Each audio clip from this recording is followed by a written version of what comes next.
right, everyone, this is Memphis Mark coming to you from Mullet Manor, and it is with a heavy heart that I come today announcing that Sid Vicious, Sydney passed away at, born December 16th, 1960, and passed away August 26th, of course, 2024.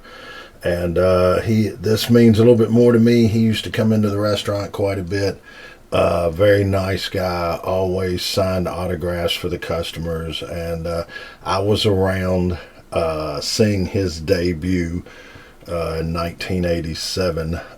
He lived right across the bridge in West Memphis, Arkansas, but when he debuted, it was Lord Humongous. They had him under a mask, and at that time, we had another big guy in the area, Master of Pain, which later on, ended up doing a little gig called The Undertaker.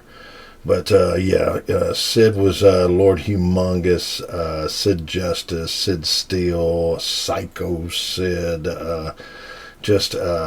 several other things. But at 6'9", at 300 plus pounds, was just a great in-ring talent. Had a presence about him that just could really amplify a big arena. He was, sometimes people would say, bigger than life, and Sid used the moniker, it's his world and we're just living in it. And he was trained by Tojo Yamamoto, which was about 5'6", hopingly. And Tojo, though, was a great trainer and a great educator, and he did a lot with Sid and trained him how to be a big guy. But Sid won belts, and of course, in our local wrestling, the Continental Wrestling, or USWA, I believe it was called, and he won it in WCW. But of course, most people know him from the WWF, where he main evented WrestleMania 8 and 13. Now, this is, the 90s, so for some people that haven't seen Sid Vicious, be lucky that all of this is on tape. You can go back and check this out on YouTube and just really see how good he was. But seeing him back in the Memphis area, the Tennessee area there in 87 to the 90s was great. And he had feuds there, but he went on and did stuff in the NWA and with several others. And I also do want to add this, time he had in the WCW was very big there. He did a big one of their big pay-per-views, but in the late 80s, he was really doing something in the NWA with Danny Spivey, the Skyscrapers. At one point in time, there was a feud with, and again, for with Barry Windham. It was it was really good. And the Skyscrapers, they fought people like the Steiner Brothers and the Road Warriors. I mean, this was a golden time for wrestling. A short while, a stint with the NWA. Of course, you're going to have a lot of dealings with Ric Flair. And Ric Flair and him worked good together, but not as good as some of these other big guys. But the Steiners worked great with him. Hogan, what you can do with Hogan, and Brutus the Barber back then, just a lot of them. He even brought up his hometown guy, Harvey Wimpleman, which was downtown Bruno here. So he helped elevate some of the wrestlers that were from this area to get to the big time. And to be truthful, the reason he never went further was because he loved softball. He was into softball. Him and Jerry Lawler, that's one of their ties together, was they were really into softball. But Sid, they played big time softball. They traveled all around the country, and they were really big into it. I mean, he was very, very good. If some people remember the time that Lawler playing softball. Jerry Calhoun, our local referee, actually, ends up helping him break his leg or his ankle, something to that extent. And even in flag football, hurt his leg doing that. So, but the softball's big around here and in the Arkansas area, very big. So Sid got to do what he enjoyed doing, and not too many of us get a chance to be able to support our family and do something that they really enjoy and be able to walk away from it. So hey, we're going to find out more about the conditions and what happened. He had a lot of surgeries on his back and his spine. So there's a lot of people saying it was the cancer. I haven't heard directly from the family as of this taping, but when I hear of a reputable, person that says something, I'll get it out there. But anyway, guys, just wanted to do a quick little, a rest in peace to Sid Vicious. It's his world, and we're just living in it. Welcome to the WWE Podcast, your place for the most passionate wrestling analysis on the web. Just turn Roman heel. What is WWE waiting for? When other wrestling podcasts put you to sleep, you can count on the WWE Podcast to keep you engaged and asking for more. I've been watching wrestling for over 20 years, and that was one of the best matches I've ever seen. This is unlike any other wrestling analysis. So without any further delay, let's get the show started right now. Welcome to the WWE Podcast. It is Saturday, November 23rd, 2019. The day before Survivor Series, NXT TakeOver War Games is going on as we speak, and I wanted to make sure that this preview show, prediction show got out so that you guys could take a listen and get yourself geared up for tomorrow night's, or tonight's, depending on when you're listening, Survivor Series event. And it is heavy on triple threats, so if you love triple threats, you are going to get more than your fill for that show, which is filled with just hours, literally hours of triple threat matches when you put it all together, and some intriguing ones as well. As much as I may have downplayed or critiqued this whole storyline of brand supremacy nonsense, of which I still 120% stand by that it's complete nonsensical garbage, this should be, from a wrestling perspective, all that you can eat. I mean, this is a buffet that you underpaid and over-delivered. You're going to get, I think, high level of quality in terms of the match star ratings, particularly with the AJ Styles, Roderick Strong, and Shinsuke Nakamura triple threat. The women's triple threat with Shayna Baszler, Bayley, and Becky Lynch is, I think, positioned to be one of the top matches of the night, and I'm looking forward to that match probably the most. The 5-on-5-on-5, yeah, I did not stutter. It's 5-on-5-on-5. Times 2 matches I'm really not a fan of. Elimination style is fun when it's 5-on-5 and the match actually makes sense to happen. But in this case, I've just kind of conceded and go, whatever. This will not matter come Monday night when they're in Chicago. So, look, I think it's going to be a good pay-per-view, but I think we're all going to be worn out of the triple threat and brand supremacy garbage.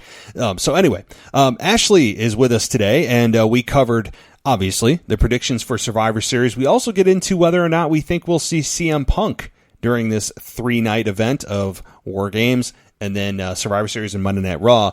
And we don't completely rule it out. I will tell you that and how it could happen. I think Ashley came up with a really damn good idea of how it could possibly happen and how to get some heel heat out of it. So we cover that and a whole lot more, including, could The Undertaker show up? How does Daniel Bryan fare against The Fiend? Does he have a chance in hell of winning? Does Rey Mysterio have a snowball's chance in hell of winning? We cover all of these questions and just so much more. But thank you guys again for joining the WWE Podcast. This is a show that's produced 6 times a week for you guys, and NXT's covered, AEW's covered, Raw, SmackDown, pay-per-views, you name it. It's here, wrestling nostalgia, and this is a show made by a fan for fans. So Don't forget, if you want to get an ad-free experience, head on over to patreon.com/WWE podcast, and you can get a completely ad-free listening experience, as well as shout-outs, getting on the show, video shout-outs, mentions, special content, blogs, and articles that are only available to those on Patreon, so lots of special goodies for you waiting over there, and it's only $1 a month. I'm literally $1 a month to start off. So head on over there, or you just use the free feed and you deal with the ads, but you get an ad free, or you get a free experience, and that's available on Apple, Google, Spotify, TuneIn, anywhere. I'll just leave it at that. So, alrighty, well, guys, this is a big show, special show. Always excited to have Ashley on. I know you guys love her. I have always had great chemistry with her. She's a mainstay of the show, and she's back. And we're discussing Survivor Series, and we did a little bit of math, as you'll hear at the very end of the show.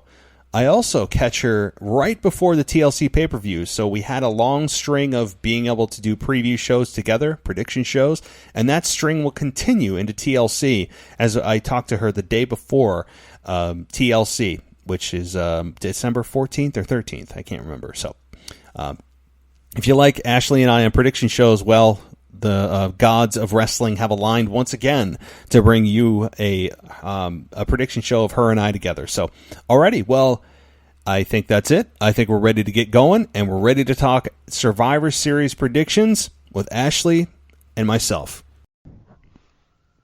All right, welcome to the WWE podcast on this Survivor Series preview show, when we're going to go through all of our predictions. We've got some big-ticket items to talk about that happened during this crazy week of wrestling, and I welcome back Ashley to the show, and we were on our cycle for a while of doing preview shows, doing prediction shows. We broke that in the last month or so, and now we're back on it. So, Ashley, welcome to the show. Always a blast to have you here.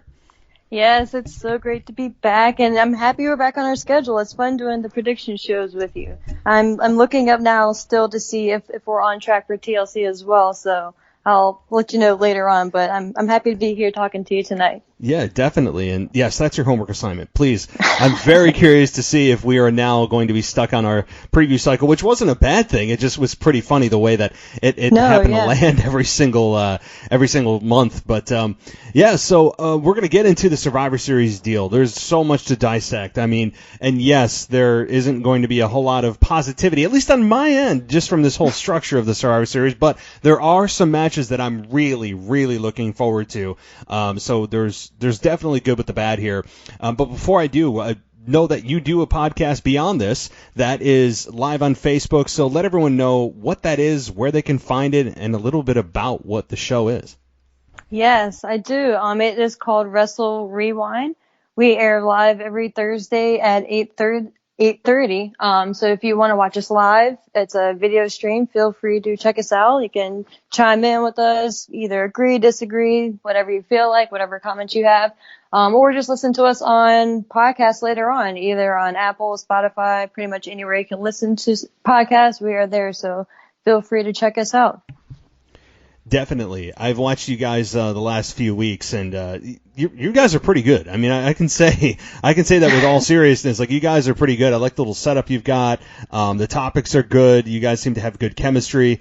I would like them to center you a little bit more in the video. It seems like you're always off to like just the side where I'm like, I think I can see Ashley, but I know. We're working on it.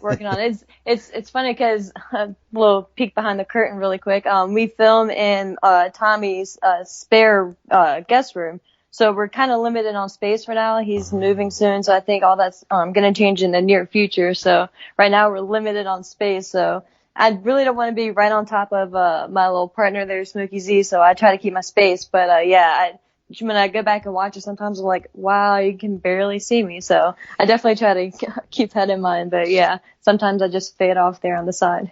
All right, so the secret has now been revealed as to why Ashley is just in the video. Right. Okay, so now it makes total sense. It all makes sense. Yeah. Yes. Okay. See, you're pulling the curtain. You're like David Copperfield pulling the curtain back. So.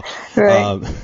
All right. Well, Ashley, look, this is a week in which I view this, and maybe I'm a little bit I don't know, preemptive on this, but I view this sometimes as the unofficial start to WrestleMania, because when you look back at previous years, over the last 10 to 15 years, there have been at times seeds planted at Survivor Series that led all the way to WrestleMania.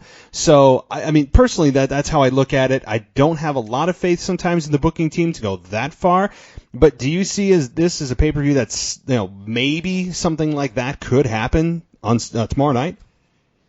Maybe. Honestly, I've never really looked at it like that, in that perspective before. But as you were saying that, I immediately thought of Sting.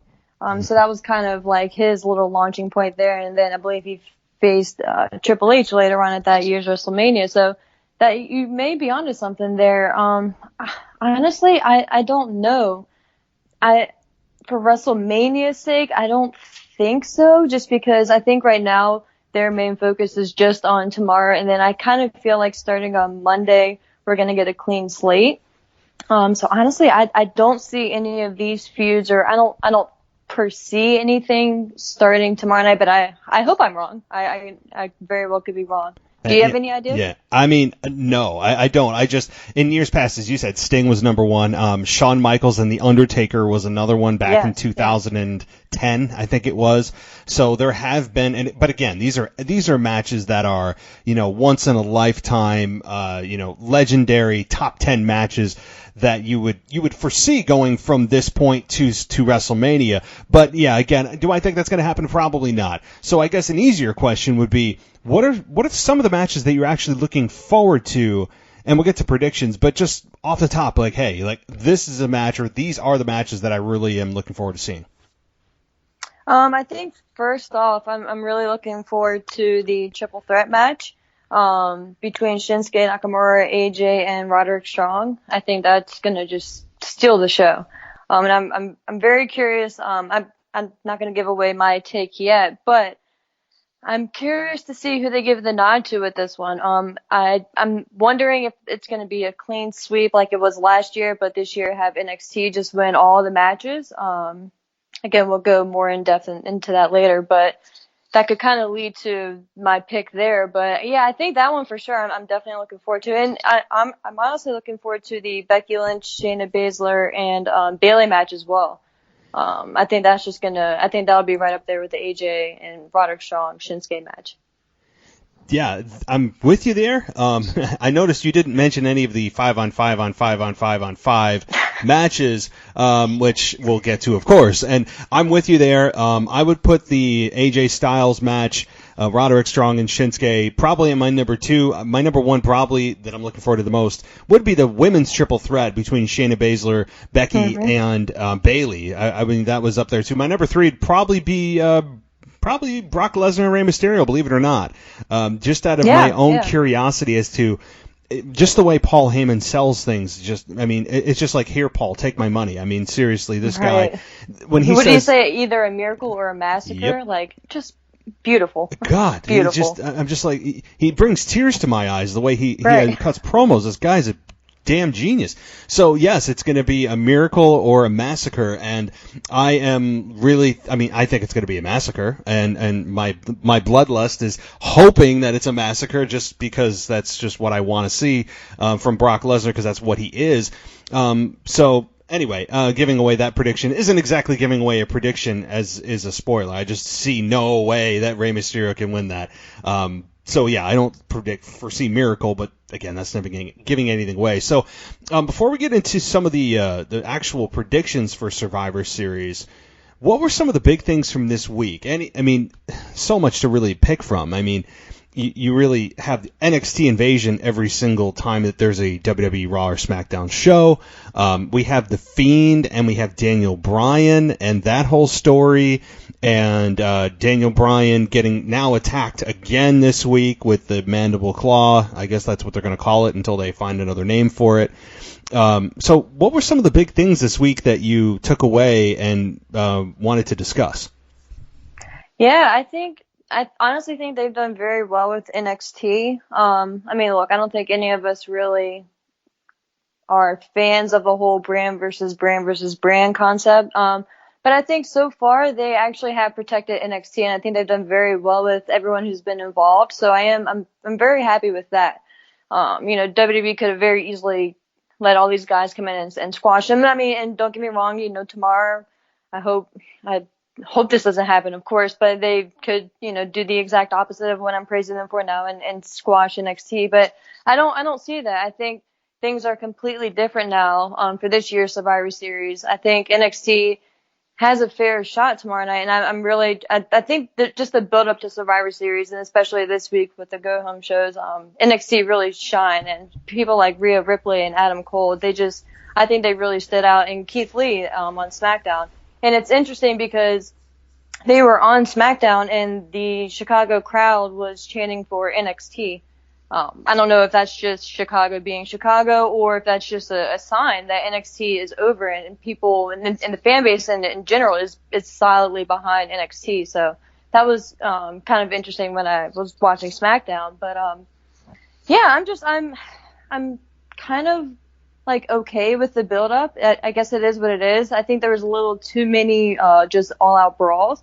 But I'm happy that Survivor Series is here tomorrow so we can kind of get through this and then just have NXT go back to doing their own thing in their own world, and then just having SmackDown and Raw actually be able to utilize talent on their respective shows and just go forward from here and lead towards the WrestleMania season coming up, because we're, I think, 5 months away from WrestleMania already or something like that. Yeah. It's insane. Time flies, but it's yeah. Crazy. Yeah, I mean, I always view it as, could things happen tomorrow night that lead to a WrestleMania match? Maybe, again, to your point, probably not.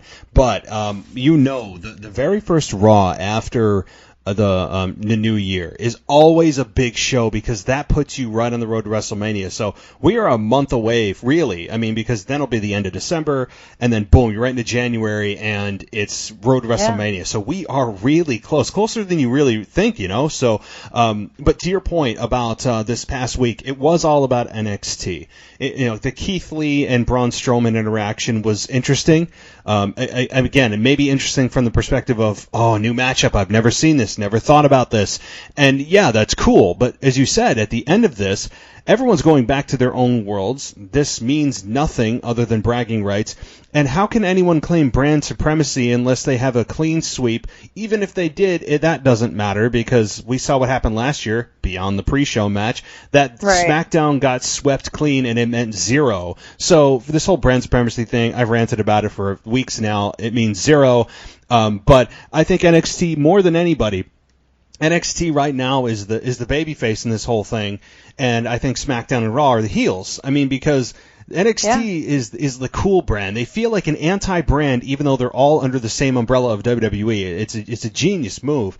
So regardless, win, lose, or draw tomorrow night, and I think they'll win probably one of the bigger matches, and I'll leave it at that. But I think they're going to get a solid, a clean victory, a big victory, a memorable one, and that is what's going to make, I think, the difference here is not just that win, but also just getting the exposure on one of the biggest pay-per-views of the year, Survivor Series.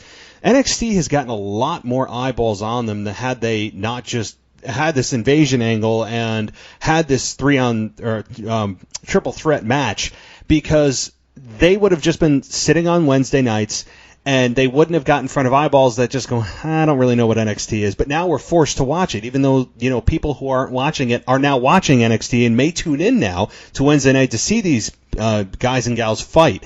And that's, I think, the ultimate win here is exposure for NXT, regardless of even if they lost all 3 matches, all 4 matches, whatever.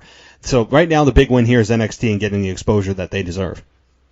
Yeah, exactly. And you kind of just stated there what I was about to say myself. And I think this week showed and I'm not one of those people who really reads into ratings at all, but this week was interesting in that NXT finally won the first week against AEW. And again, of course, that there was a lot of asterisks with that. You had stars from Raw and SmackDown showing up, and obviously there's a lot of hype and build up to it. So of course, if any week they were going to win, it would be this week, or you would hope so. But I think obviously next week is going to be more telling in that sense to see if this momentum can continue for them. And I think regardless, this is a win-win for WWE. They kind of double dipped. They got all of their main stars into all 3 of their main shows after the draft and the build up to Survivor Series. So it was just perfect timing. And I think this was like ideal because next week everyone knows NXT. If you've been watching Raw and SmackDown, you've seen these guys, and hopefully, and I think it will, the majority of people who recently tuned in this week will be invested in Adam Cole and Roderick Strong in the Undisputed Era and Rhea Ripley and Shayna Baszler and all of them going forward. So I think this is a win-win regardless of, like you said, what happens to the individual matches tomorrow night.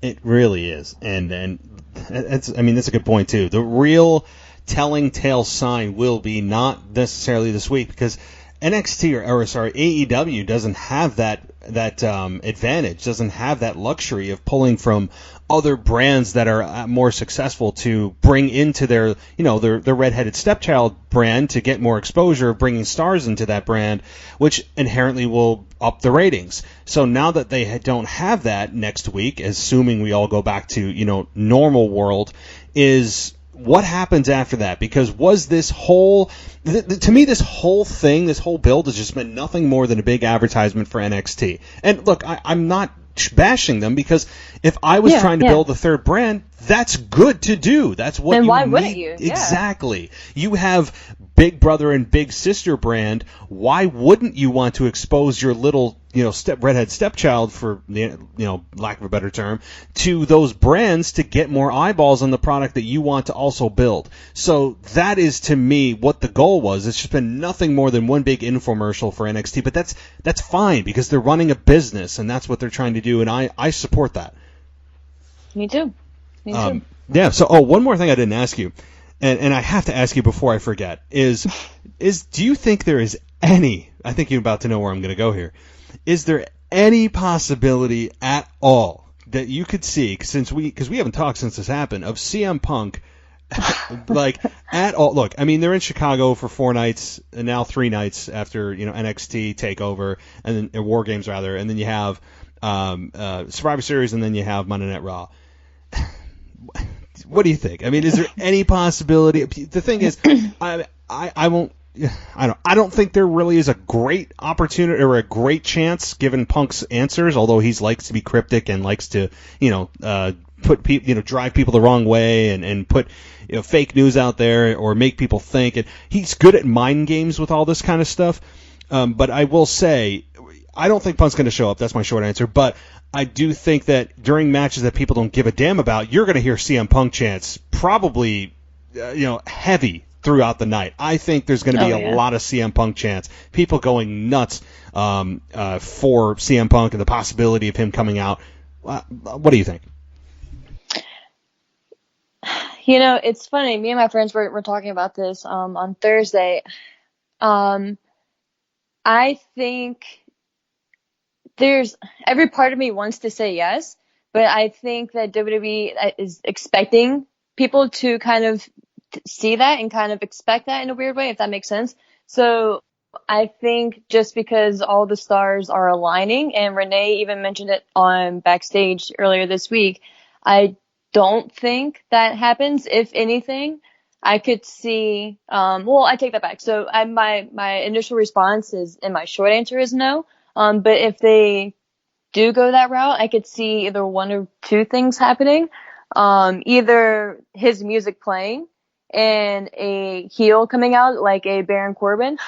Cause what other way to get just a stupid amount of heat than having CM Punk's music play in Chicago and having like a Baron Corbin come out, or just somebody you want to get like massively over. Like that would just be, just insanely just heat magnetizing right there.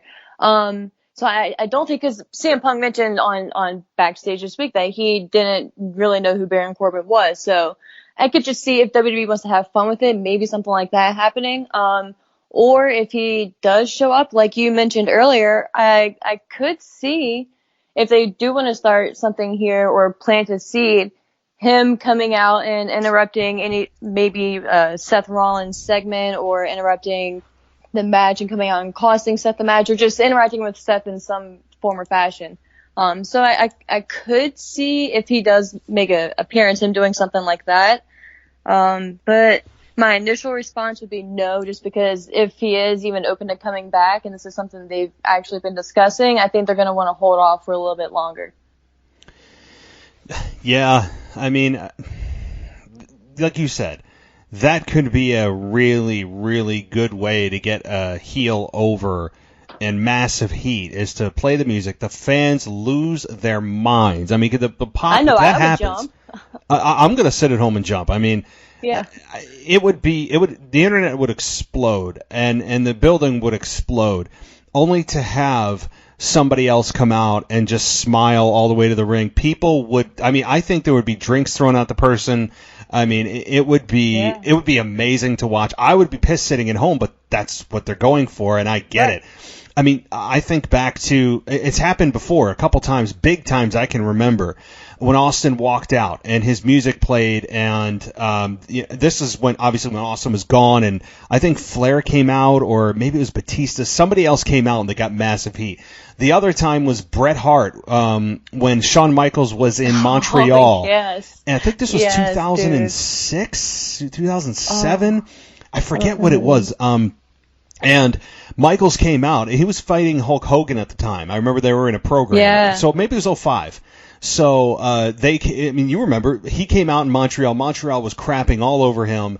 And Michaels, even though he was a babyface at the time, he ate it up. He just played into it. He's like, yes. "Who's your daddy, Montreal?" And then he sang "Oh Canada" and just was an obnoxious heel. And then he talked about Bret Hart and how he screwed him and how he'd do it again. And then, my God, when you hear the guitar strings, listen to that crowd. It's one of the biggest pops you'll ever hear in your life. And then Michaels obviously it was a complete hoax, built by Michaels. Oh, it was so great. It was you talk about, I mean, so something like that, I'm fine with that if you want to piss off the fans, if it ultimately leads to somehow Punk coming back. But also building a heel. So now I'm getting myself all hyped up for this, of which I think nothing will happen. I think there's about a 95% chance of neither one happening. But they're in Chicago. Like you said, it's kind of damn coincidental. You have Punk kind of back. He's in a contract with Fox, and yet this program that he's on, WWE Backstage, is on Fox. So I don't know. I would say no, but I would not rule this out at all.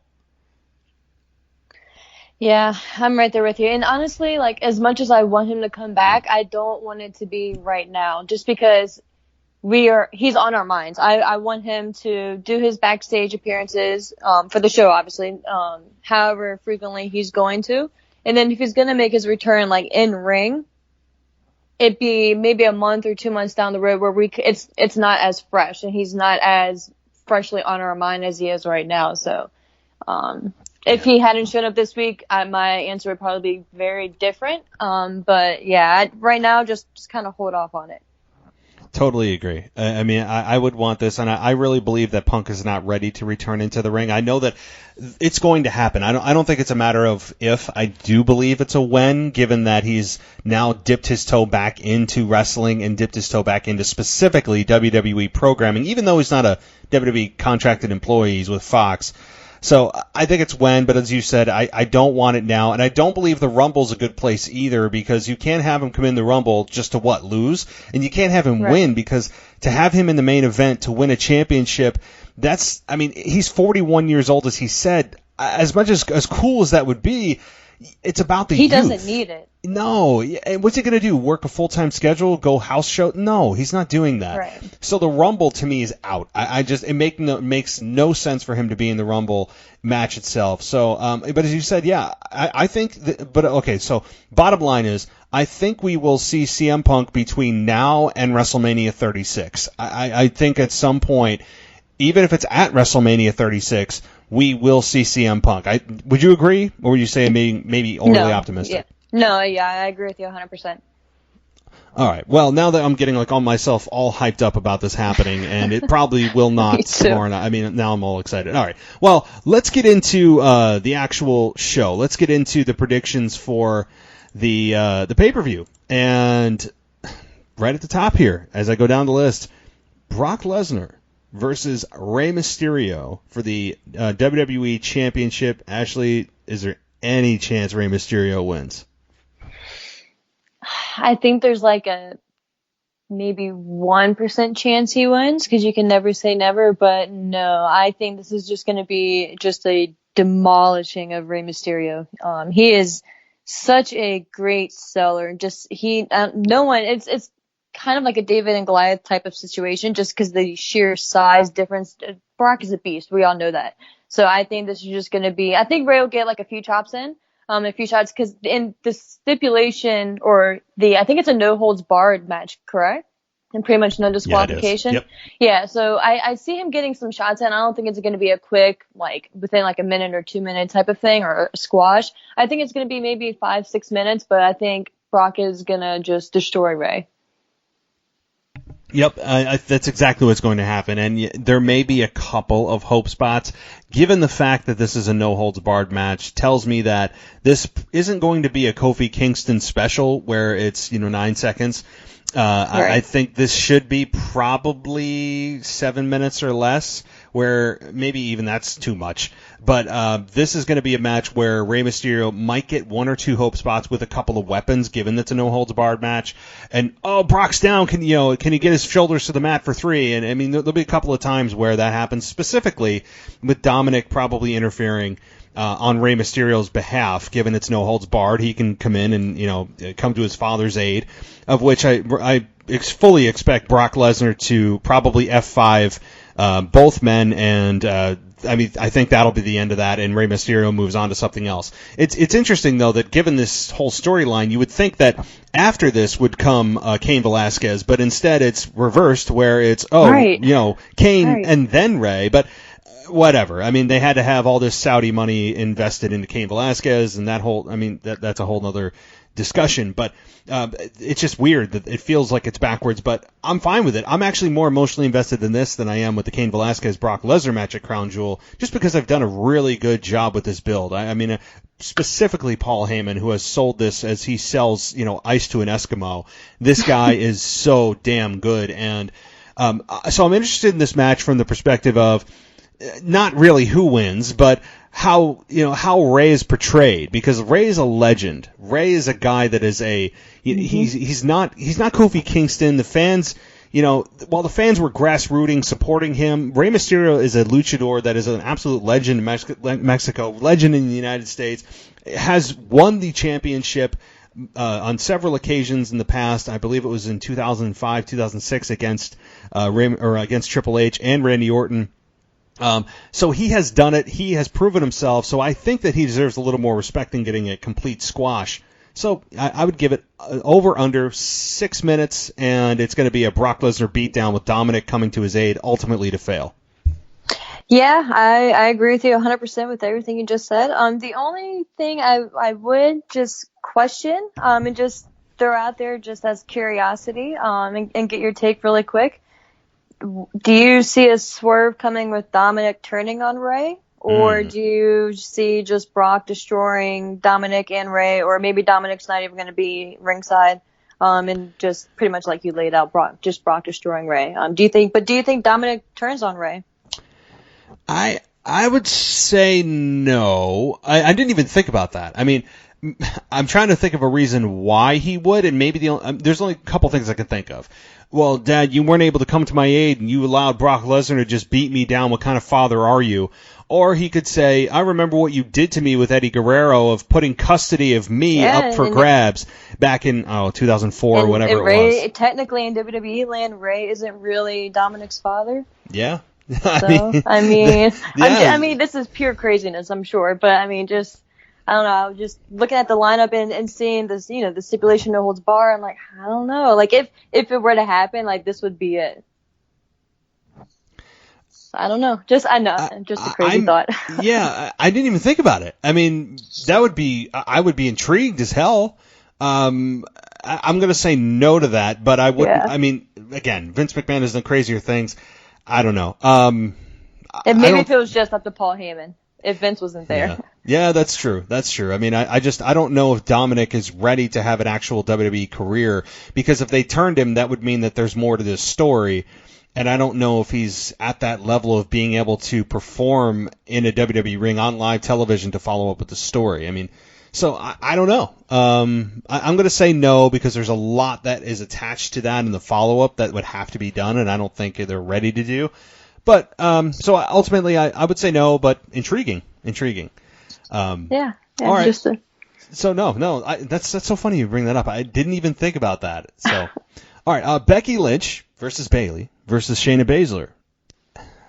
Tough one. This is honestly tough, but go ahead. I'm going to let you pick on this one because I have been up in the air on this all day. Yeah, I'm torn, and I'm torn between two choices, and neither of them is Becky winning. I think out of all three of them, Becky is the last one who needs a victory here. So I'm torn between either Shayna winning and maybe pinning Bayley. Of course, Shayna can brag that she won the match, but Becky, of course, can say she didn't actually pin her, and, so they can save that going, in the future. But part of me wants to say Bayley pulls the victory out in this because Shayna and Becky are so focused on each other. Maybe Bayley gets taken out early in the match, kind of hides on ringside, or maybe through an announce table or something like that, and then comes back later on, like just at the last second and steals the victory. So as much as I want to say Shayna, because I think it would be such a badass choice for them to actually have NXT sweep the night, or even I think Shayna probably out of all three of them needs the victory the most. So I would want to say Shayna, but for some weird reason, I feel Bayley is going to get the victory here. Man, when you brought up that explanation, I think the easy thing to say is Shayna beats Bayley, because as you said, it covers a lot of bases here. It establishes Shayna Baszler as a legit women's competitor who belongs, that she is on equal footing or even higher than Bayley is. And it protects Becky Lynch, who has been protected since she won the championship at WrestleMania 35. So it keeps her out of the decision and scot-free. And Bayley, who attacked Shayna, seemed a bit concerned at the look of Shayna Baszler's face after she attacked her and threw her into the stairs, and there was some fear there, and got the one-up on her, which we all know is the golden rule for you get the one-up before the pay-per-view. Typically, you would lose at the pay-per-view. So there's a lot pointing to that solution. There's a lot pointing to Shayna beating Bayley and Becky staying out of the decision, and, nobody's really damaged by this, and it elevates Shayna Baszler. So that's the easy solution. So do I go with what the easy money is, or do I take a shot at, could Becky, you could even make a case for Becky winning this. Yeah. What I would say is, I think we're probably in agreement that Bayley's going to be the one to take the fall, because in the pecking order of these three champions, you could argue pretty easily that Bayley is at the third spot. And that's no diss to her, no disrespect, but that's just kind of the pecking order, at least in the presentation of this match, that Bayley is the third wheel here. So you can make a case that Becky beats Bayley, which protects Shayna. You don't want her losing, and Becky can claim that she's the supreme woman, whatever. This is tough. So it's either, to me, oh man, I'm going to go with the damn easy money like a coward, and I'm going to say that Shayna Baszler beats Bayley, and Becky Lynch tries to interfere, and just at the last second she can't do it, and Shayna Baszler beats Bayley. And yeah, not interesting, but I'm going to take the easy one there. Yeah, no, I mean, one of us had to make that choice, and I was 50-50 with it, so I'm glad you did. Yeah, it's not interesting. It's not creative. It's not out there. Though, honestly, it's not a bad choice, but like you said, it's not the most exciting. It's not. I'm trying to be creative because you could make a case for all three. And honestly, like having Bayley win may not be the worst thing in the world, because having Bayley, say, pin Becky's Teflon right now. I think Becky, there's no titles on the line, so it doesn't matter if Becky loses. So if you have Bayley win, I think Bayley needs it more than any of them, because she has turned heel and then not had a great follow-up to it. She did what we wanted her to do, and then they're like, all right, so like well, keep going here. I mean, they just really halted the momentum and haven't done a lot with her. So having Bayley win this, considering this whole pay-per-view is just about bragging rights, they might as well rename it that. That would, to me, be a better fit for Bayley to brag on than Becky Lynch, because it can only go so far with a babyface with a victory like this. It's just nothing more than bragging rights. So to me, Bayley needs it the most, but I think Shayna's gonna end up being the victor here. So tough one. Honestly, I would not put money on this match. If I was anybody out there listening, do not bet on this match. It is way too unpredictable. So yes, not at all. Yeah, no. I agree with you. That's why maybe it's just me like hoping they go with Bayley, because like you just explained, she needs it more than any of them, and pretty much her storyline and her build going into this was that people were not focusing on her. So what better way than to really seal and solidify her heel turn and run going forward would be to have her pretty much back up everything that she's been saying for the past few weeks. Again, it may just be me wishful thinking, and like you said, they could just go with Shayna winning, which is fine, like we said. But yeah, I'm sticking with Bayley, but I could very, very well see it being Shayna. Yeah. This is, I mean, I keep looking at this match, and I'm convincing myself, looking at each name of how they could win, and all of them are plausible. But all right, well, let's move on. And really quick, and this kind of ties into like our picks going forward. But so, have they mentioned how you actually win the whole night? Like what brand wins? Is it which brand wins the majority of the matches? Or is it who wins the main event? Like, okay, this is, okay. Yep, nope. And this is why you're going to get me on a rant. I'm going to pretend you didn't say that. Okay. I'll just say that no, they have not explained that. So okay. Okay. Nope. Okay. We'll get there. The Viking Raiders, Eric and Ivar, Raw Tag Team Champions, versus the New Day versus the Undisputed Era. My pick on this, again, not easy. It's hard when titles aren't on the line, because that's usually an indicator of who could win the match. And when you have which is crazy to say, yeah. if you think about, like the title matches are the easier ones to predict than the non-title matches. It really is, isn't it? Yeah. Okay, I'm gonna say I don't think the Viking Raiders here win. I just don't. Which is unfortunate, because they had a lot of momentum after they won the Raw Tag Team Championship. The crowd was with them during that match. They put on a damn good match and had a decent follow-up promo, and then they just disappeared. New Day, I honestly don't. With them as tag team champions, it doesn't do anything for me, because to me at this point they are beyond the tag team championship.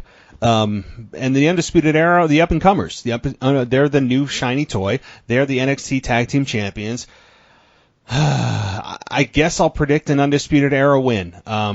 Again, not interesting, but to me, it's not interesting. But what's even less interesting to me is New Day winning. Who cares? I mean, if the New Day win, okay, we already know they're a great tag team. They've been together for 5 years now. They're great. Wonderful. I mean, so they win. The Viking Raiders, they're less interesting, which is, again, unfortunate, but the way they're positioned on the show and presented, I don't see them beating and winning this match. But this could be an upset match, and that'd be fine with me. But I think right now the Undisputed Era is going to be the one to win. You? Yeah, I agree. I think Undisputed Era needs the victory more than any other team, which is crazy to say, because the Viking Raiders need a victory as well. They're still in the process of being established themselves. But yeah, I think Undisputed Era takes it here. And I'm kind of bummed that the New Day ended up beating Revival for the tag team titles and ended up in this match. No offense or no knock against them, because they're great. It's going to be a great match. I was just, I guess, looking forward to the Revival being in there, because then it would just have a completely different feel to it. But yeah, so I think Undisputed Era takes it here. But again, that kind of plays into my whole questioning of, and I'm not trying to get you on a rant, but the whole how does one brand win? Because that would determine my predictions here. Because if, let's say, the thing was whichever brand won the majority of the matches that they were involved in. So let's say out of 5 matches that each brand was involved in, NXT won all 5.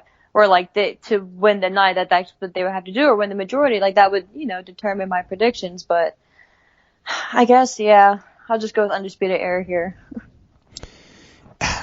This was never explained, and it should have been, and it was never explained because it's just WWE left it That's vague. The whole point. Again, if you're gonna even sell me, which I am nowhere near being sold on brand supremacy being a thing, nor do I care about this actually, being something that's on the line as a tangible victory, a tangible prize. It's not. And to believe that everyone who just suddenly gets drafted not of their own choice to a brand and suddenly decides that, oh, you're wearing the same color as me, we're cool, we're friends, and has this loyalty beyond like, well, you made fun of my family and threatened my family, or you ran me down with a car, but look, we're on the same brand. That matters more than any championship or personal agenda is absolute garbage.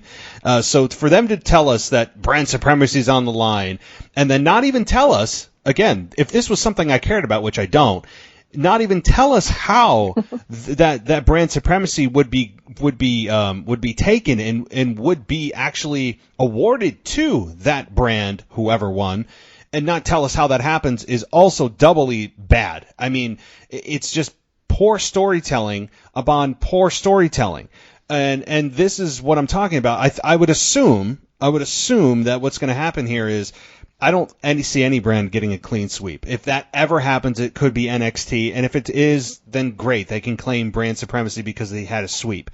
But I would assume that if it's probably going to be here and there, SmackDown gets one, Raw gets one, and NXT gets the rest. What I would think is, the tag team division, you had, the Undisputed Era claim brand supremacy there, and they'll break it off by departments or sections of the brand or of the product, and that's probably what they're going to do. That makes sense. God. Anyway, I honestly can't wait till after Sunday. I am looking so forward to this being over just from that perspective. The rest of the card, I mean, like I said, Brock, good. The Fiend and Daniel Bryan, we'll get to. I'm looking forward to that too. AJ Styles, that triple threat, I'm fine too. But man, this is a triple threat. I never want to see a multi-person man match again ever from WWE after this. I mean, just think about the sheer number of people in these matches. You have two matches in which you have 15 people, men and women, in each match. You have 30 people in two matches. I mean, it's just all right. Let's move. All right, so Team Raw, we have Charlotte Flair, Natalya, Asuka, Kairi Sane, and Sarah Logan versus Sasha Banks, Team SmackDown, Carmella, Dana Brooke, Lacey Evans, and Nikki Cross versus Team NXT, Rhea Ripley, and her. It says 4 members to be announced, but I believe they were defined at this point. So Rhea Ripley is the team captain, and I'm so glad that WWE decided not to make that a thing this year either, that people fight over being team captain as if it gives them some kind of superpower. Yeah. So, I'm glad that wasn't a thing this year, that people just self-appointed, and that's fine. I don't care. So what do you think about this? Who wins this? I mean, this is also kind of up in the air. I mean, I feel like a lot of these are up in the air with no championships on the line and just bragging rights. So any thoughts? Honestly, I don't know. Like, cause I would, my prediction would be NXT. I think it's going to be a very good match, but I think the NXT women are going to pull it out. And I think this weekend is going to be Rhea Ripley's weekend. I think with just how they've been showcasing her within the build these past few weeks up until this point, I think she's really going to shine here. So I think they're going to go with NXT taking the victory here. And I think my prediction is going to be that Rhea Ripley is the last woman standing for her team.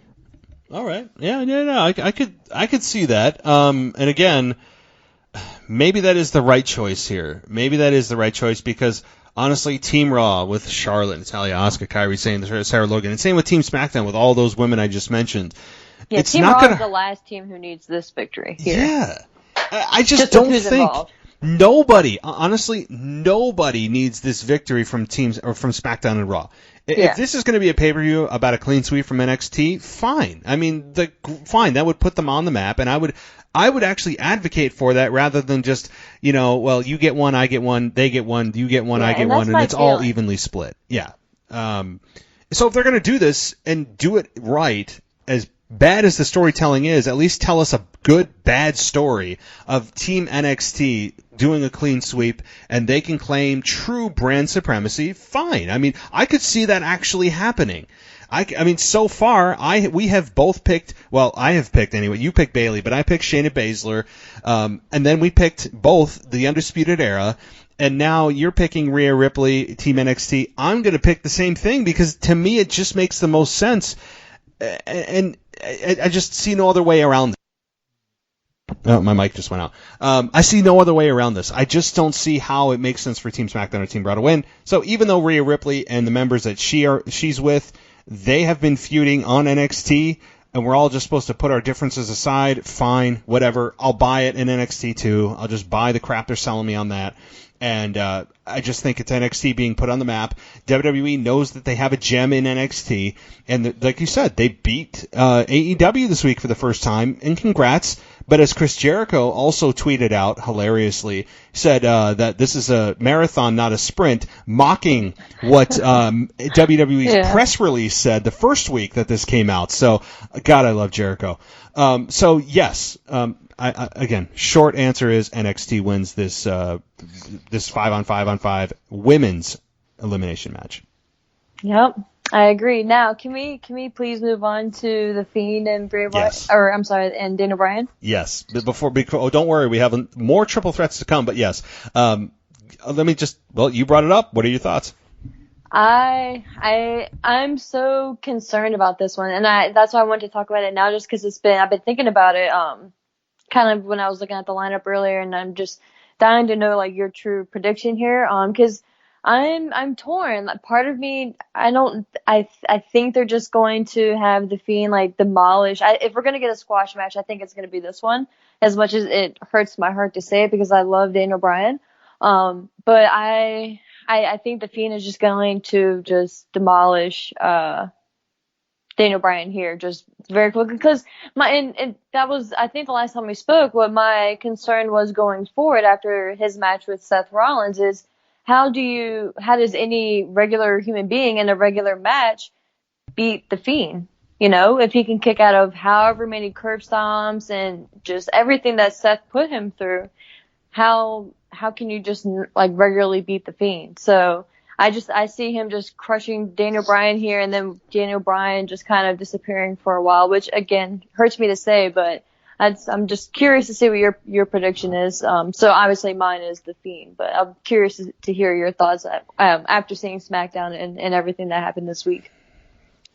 So, man, I think that what's going to happen here, the Fiend is, before I give my prediction on, I want to set the table. The Fiend is one of the best characters WWE has pumped out in the last 10 years. And they Definitely. Had a huge setback with Hell in a Cell. I'm talking, I can't recall a pay-per-view in which it damaged so much in WWE's product and characters with Seth and Bray than did Hell in a Cell's finish. I'm still talking about it 2 months later, or whatever it was, however long it's been. It was that bad, and it really overexposed the Fiend, who should not be in a 20-minute match. And the whole kicking out it hurt the product itself of professional wrestling, of unbelievability. I mean, to the point of like, okay, we've seen Undertaker do this at times, but not 12 times, right, or whatever it was. Right. So the believability factor completely took me out of that as well. Of like, okay, this is not even believable. And then the finish, which of course we all know of, a no contest and the referee calling it. The whole thing was just a complete mess. And it still lingers to now. The stench of it has not gone away. They're rebuilding. They did the right thing at Crown Jewel, putting the belt on Wyatt. But was it a little bit too little too late? And I don't know. I think it was the right decision. And they're not overexposing the Fiend, and his entrance is still badass, and he still is super intriguing on screen. When he's on the screen, you want to watch. The Firefly Funhouse is still entertaining to me. Is he as hot as he was? No, but he's getting warmer to where he should be. So with all that said, and now you have Daniel Bryan, who was a big baby face, turned heel, killed the Yes Movement, was a glorified egotistical vegan, and then told people to recycle, and we're destroying the world, and then he's an intellectual superior with Eric Rowan, and who's now just Rowan, and then he has he's carrying around something in a cage too that we don't even know, and then now he's just kind of like in between. We don't know where he's at. He doesn't say a whole lot. So all that, with Daniel Bryan kind of lukewarm, the fans don't know where he's at. He hasn't brought the Yes Movement back. The Fiend is still babyface in the eyes of fans. I mean, he just is. I would still say that the Fiend wins. And I'll say that the Fiend wins because the Fiend just won the championship. And it would be, I think, unfair to not let this breathe a little bit. Now, how he wins is going to be the key. Does Daniel Bryan end up being squashed? I don't know if it's a squash match. I would hope not. I don't need the Fiend running through people like that. That would damage Daniel Bryan and all the progress that he's made. I would say that it's a relatively short match. I would say that Daniel Bryan gets in some healthy offense. I need to see the Fiend more human. I don't need to see him this unbelievable, just I can take anything and still stand here. That's too much for me to bear, and it'll hurt his Bray Wyatt's character even further. So I need some vulnerability from Wyatt. And I think Daniel Bryan will be able to give you some moments where you go, yeah, this could happen. But ultimately, I think the Fiend wins. I think it's decisively, not a squash, but decisively, and Daniel Bryan goes away for a while, but not too long, and when he comes back, I think he'll revive the Yes Movement. So that's my thought.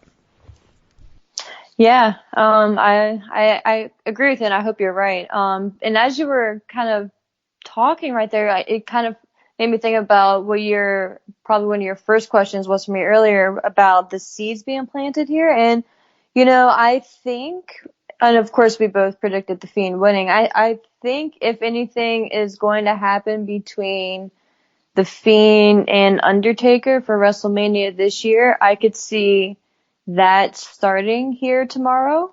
Again, it's just pure speculation on my part, and it very well could just be like a wishful thinking, but I could see like maybe Undertaker's music hitting, and maybe not seeing the Undertaker himself, but just like his music, like the dong or something like that. But yeah, I'd see the Fiend taking the win here. And if anything is to happen for him for WrestleMania for this year, I could kind of see it maybe starting tomorrow. Yeah, I mean, could the gong happen? It could. I mean, if you're like me and you read the wrestling rumors on the big websites, you know that the rumor right now is Roman Reigns being built up to face Bray Wyatt at WrestleMania.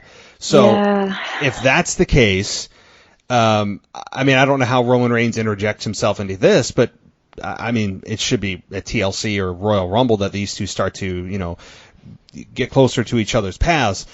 So if that is indeed the case, where they're going for Roman Reigns versus The Fiend, which I think is I'm interested in the match. I'm interested as hell in the match, but I could see all this goodwill and progress towards Roman Reigns not being booed completely being destroyed at WrestleMania because the fans will turn on Roman Reigns in a heartbeat for The Fiend, especially if the championship's on the line, because they'll remember, oh yeah, that's right, we don't like Roman when it comes to characters that we support organically, and I think all those bad vibes will come back to Roman. But again, we're talking about a match 5 months that hasn't even been announced. Could the gong happen? Yeah, I mean it could. There was hints at the one of the Firefly Funhouses. We all remember he changed the clock from 3:16 to 11:19, and we all know what that date is for. So could it happen? Maybe. It could happen. Something's going to happen in this match that I think leads us to Bray Wyatt's potential next opponent. I think that's probably what's going to come out of this. I just don't know how or what. And it's, as I'm looking at the stipulation here, this is not a no-holds-barred. This is a straight-up match. Right. There are rules in this match, which is what I want to see, too. I don't need to see the Fiend in constant hardcore Hell in a Cell, no-holds-barred matches. So it'll be interesting to see under the confines of an actual match how the Fiend fares. But Daniel Bryan ultimately loses this, and I think he goes away for a little while. So, yeah, I agree. Oh, man. So back to this lovely triple threat pay-per-view. We have Team Raw. On the men's side, We have Team Raw, Rollins, McIntyre, Owens, Orton, and Ricochet versus Team SmackDown, Roman Reigns, Mustafa Ali, Strowman, Corbin, and Shorty G versus Team NXT. I'm going to take a breath and toss this to you. I mean, honestly, maybe this one's a little bit not... You can make a case maybe for NXT not winning this, but I don't know. What are your thoughts? Yeah, I kind of see Team SmackDown taking the victory here. If they're not going to go with the NXT sweep in the night, I can kind of see SmackDown taking it here. I just see people like Mustafa Ali and Shorty G just kind of needing this victory here more than maybe any of the other brands again. But I don't think we know the exact lineup for the NXT team though, correct? We don't think we know any of the guys. I'm trying to look that part up now. I know. I was trying to find that too. I don't see the guys outlined. I meant to look that up earlier because right. I think that's still to be determined. So I think that kind of maybe would sway my choice here. But I think right now, go ahead. No, I was gonna say I think Adam Cole, I believe, is probably the team captain on that, wasn't he? No, I think he's going to be facing Pete Dunne or whoever. Oh no, yeah. No, he is. Wearing, he's facing. yeah. Oh my goodness, yeah, Pete Dunne. Yeah. So Yeah. what are the guys? Hold on. So I know. So that's what makes me kind of leery to make a firm choice here. But as of right now, I guess I would go SmackDown without knowing who the actual team is for NXT.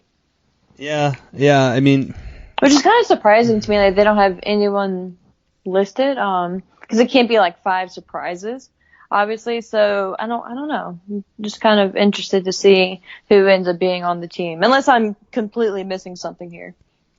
well, I think it's going to ultimately come down to Randy Orton, who is just a mainstay in elimination matches. I love the way Randy Orton is just a magician when it comes to these 5-on-5 elimination matches, and he has a history of being either the sole survivor or next to last survivor. So I think it's maybe could come down to Orton versus Reigns, and again, I'm looking for the NXT members, and I just don't see them.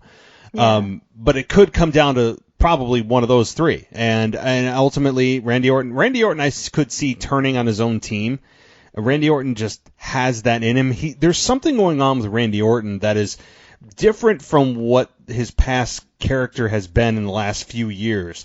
He has been featured a little bit more in terms of this is a legacy star. This is a guy that, yeah, we all know who and what he is, but there's something happening with Randy Orton. I think they planted a seed a few weeks ago about, telling Ricochet that don't let me get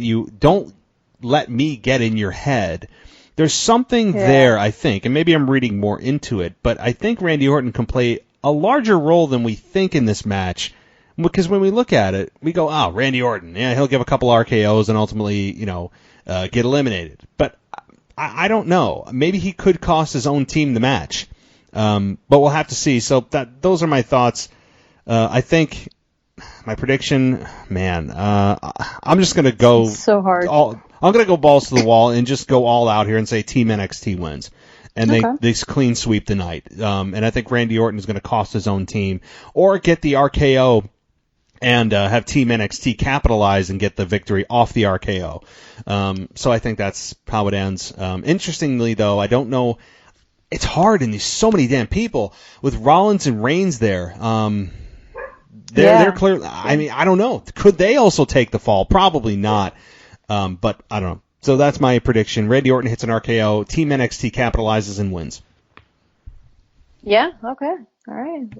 Well, I hope so, because I think NXT needs the wins here more than anyone else. But for me, I wouldn't be surprised for them to kind of give Shorty G and Ali. And then I could be overthinking that because they probably don't. I'm not going to say they don't care about them, because obviously they do, but their focus right now isn't on them. But yeah, I could very well see NXT taking it here. Yeah, I mean, again, there's too much triple threat for me. I can't handle this. And honestly, I'm also thinking about how is this actually going to work from a logistics standpoint as far as 5-on-5-on-5. If you have 3 guys in the ring, assumingly there'll be 3 guys in the ring at all times. That they can only tag their own team, I would guess that that's the case, right? They can't just tag anybody and have them enter the match. I mean, that wasn't ever clarified either, because I've seen matches where that happens, and I don't know. I would assume they can only tag in people that are on their team, but that was never clarified. So, I don't know. I like you said. I could see maybe like, you know, a bad guy, like a heel, tagging in even though the other guy was in the ring, you know, like something like that. But because they obviously didn't give us like a set of rules or anything here yet. And then maybe they will tomorrow when the pay-per-view actually starts, or like in a pre-show or something. But yeah, as of right now, I'm not sure. I would assume, like you said, that you have to tag your own partner. Or, that would make no sense. Yeah, you would think, but you know, it's crazy that I should have to think like this. But I've seen matches in which you can tag anybody in, and they have to be, you know. So again, they bend the rules when they need them. But the other thing is, and I know we're not at the Rumble yet, but when they have guys who are eliminated and they leave the match, come in and eliminate people that are still in the match, like that kind of thing. How does that happen? Right? Like, how does that happen? You can't. It's as if, you know, you're playing football and, you know, I end up being injured and I'm officially out of the game, and then I come in and I interfere in a pass to the team that I'm opposing. Yet I'm out of the game, and they call it, oh well, you know, he didn't catch the pass.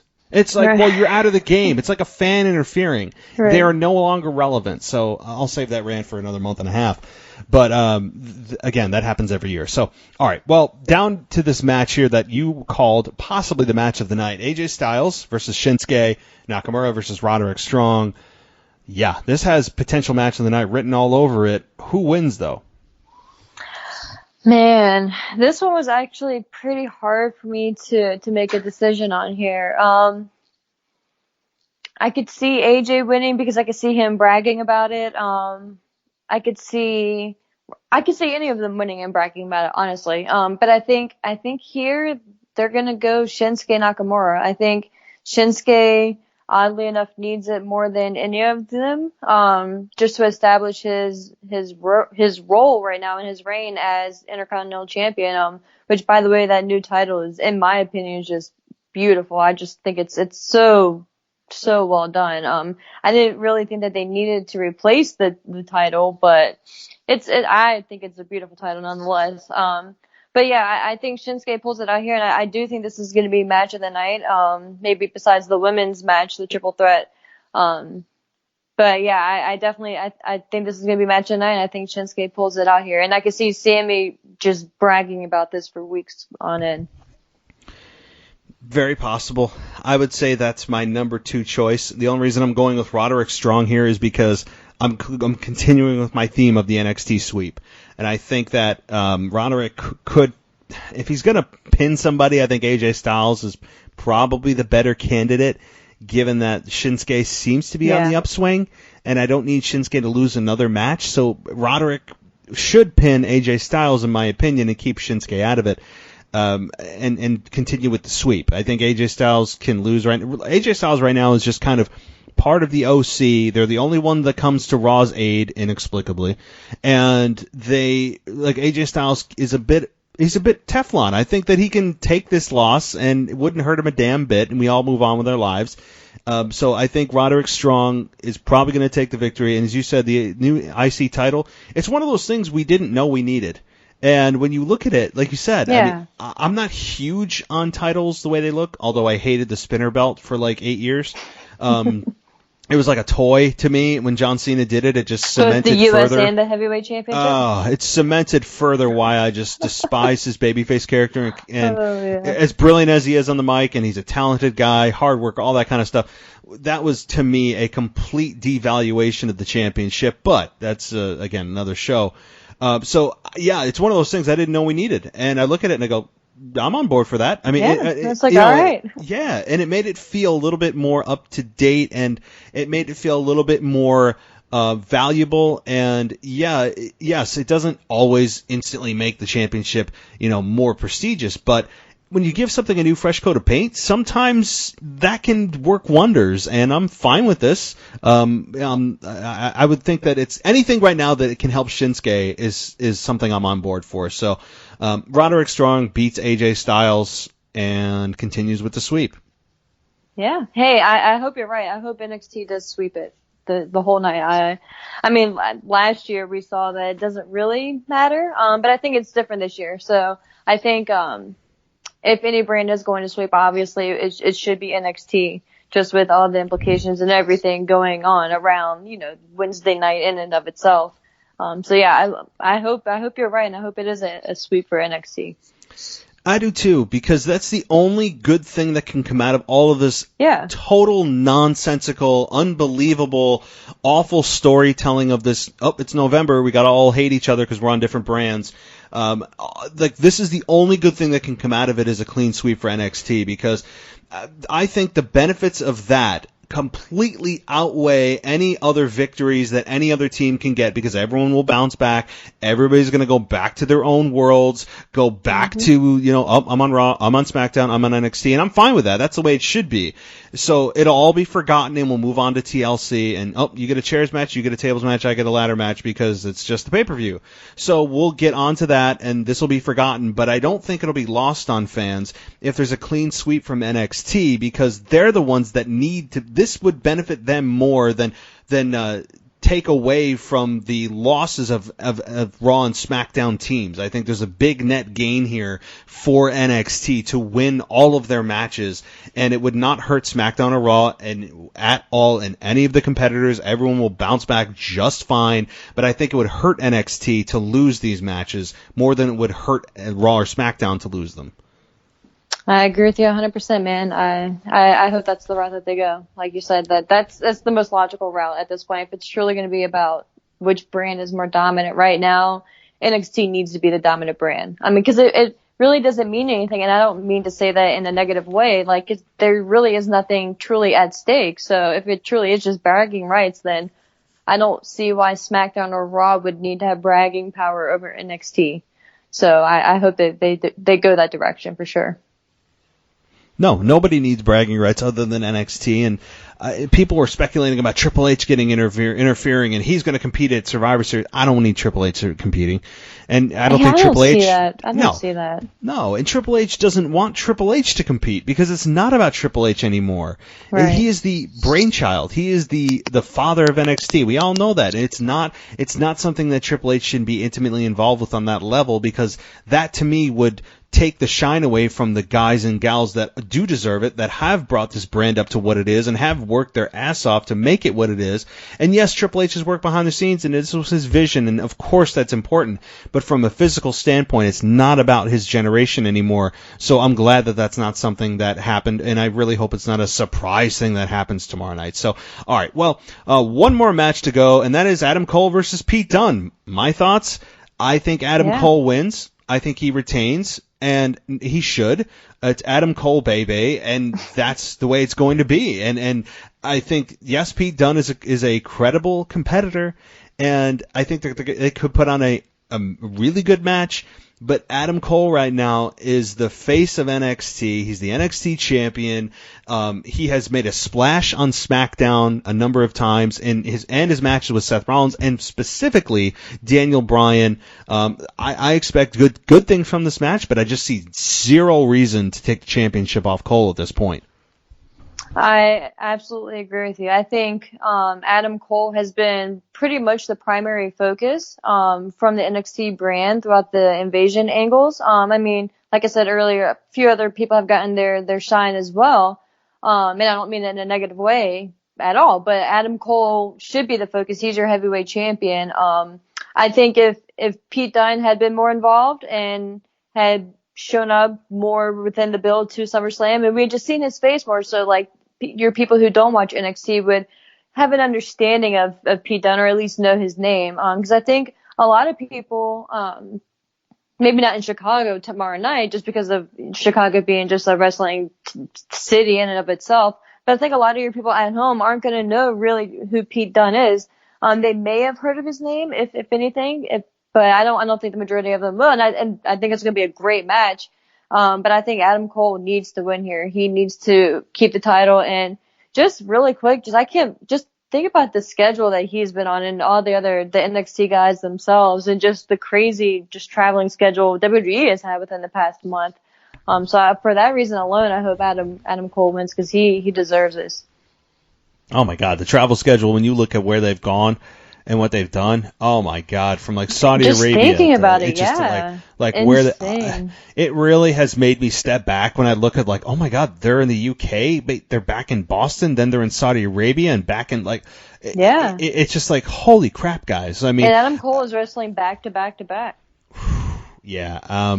I'm sure that these guys and gals are going to be sore as hell come tomorrow night. And it just really, it's not, I'm not talking about from a storyline perspective. I'm talking from like a human element here. Yeah. Like just from the perspective of like, these are people. I mean, yeah, storylines are all that kind of stuff. We can complain about it and all that, whatever, or love them. But the fact of the matter is when you look at their travel schedule and how much they're competing and you know they're busting their ass and you know they're sore, it's stuff that you as a fan sometimes forget. I mean, but when I looked at their schedule and looked at how much they're competing and how much they're traveling, I actually, it took a second. I'm like, oh my God, like guys. And with the amount of time, like it's not like they're going from Saudi Arabia back to the United States, back to the United Kingdom, like within like a year. It's within a month and a half. Yeah. You know, like it's just, man, you know, sometimes like you said, I think we all as fans forget just the work and just the time and the sacrifice that these guys and girls like and people behind the scenes too, just that they put into this, and it's just amazing. But man, I couldn't even imagine being in that type of environment and that schedule. But yeah, that's another reason why I hope Adam Cole wins this. Just because, of course, Pete Dunne deserves it as well. Don't get me wrong, not discounting him at all. But I just think right now this would be just the perfect ending for Adam Cole's build within this past few weeks. Oh no, yeah, no question. And you know, like you said with the travel, I've, you know, I'm complaining about my 12-minute ride to work. Oh, I got, you know, right? Traffic. You know, like I feel like such a, you know, getting a baby. stuck at the red lights and stuff. Yeah. Like it's so minor when you think about it. Oh my God, I hit the red light on the way to work. It cost me another minute. Right. You know, meanwhile, you know, they're on the plane for 16 hours and then get stuck in Saudi Arabia with God knows what actually happened there, and then come back to the United States, go back to the United Kingdom, go back to Boston to like, and I'm sitting here like, damn this red light, and I feel like such a tool, right? Like, right. You know, I mean, so it's all perspective, but you know, sometimes when you look at that kind of stuff, it makes you really appreciate just how tough what they do is. It's not just what happens in the ring. It's 98% of their time is not in the ring. It's you know, working out or making sure they're eating right. Or, yeah, that's probably the easy part, being in the ring, if you think about it for them. You know? Yeah, well, that's what they spend 98% of their time doing is to get that 2% of time in the ring.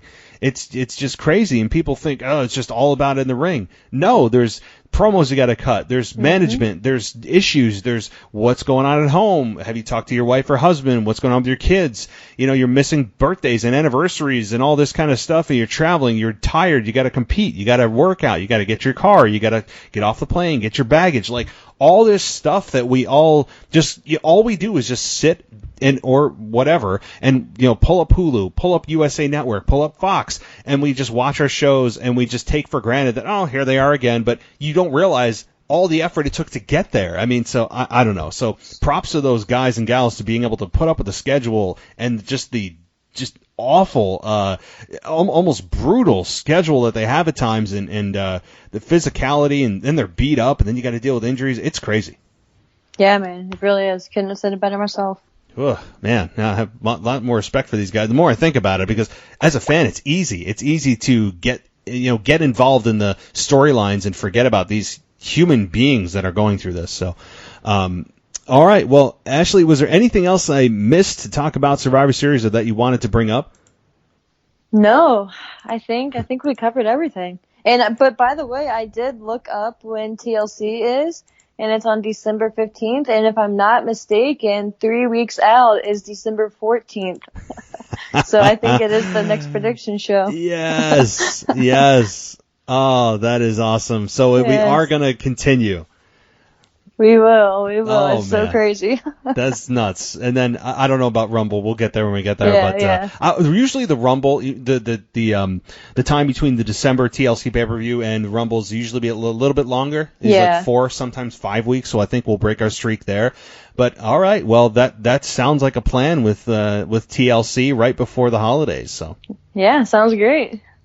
All right. Well, Ashley, thanks again so much for coming on. I know that it's always a blast. Listeners love you, and I also want to make sure that you get a chance to plug the other podcast that you do that's on Facebook and lots of other platforms. Oh, yeah. Thank you so much. It's, Wrestle Rewind. We are live Thursdays at 8:30 on Facebook, where you can listen to us on pretty much any podcast app that you have access to, pretty much immediately after. So just search for Wrestle Rewind. And if you want to follow me on Twitter, it's at ASHMANNS.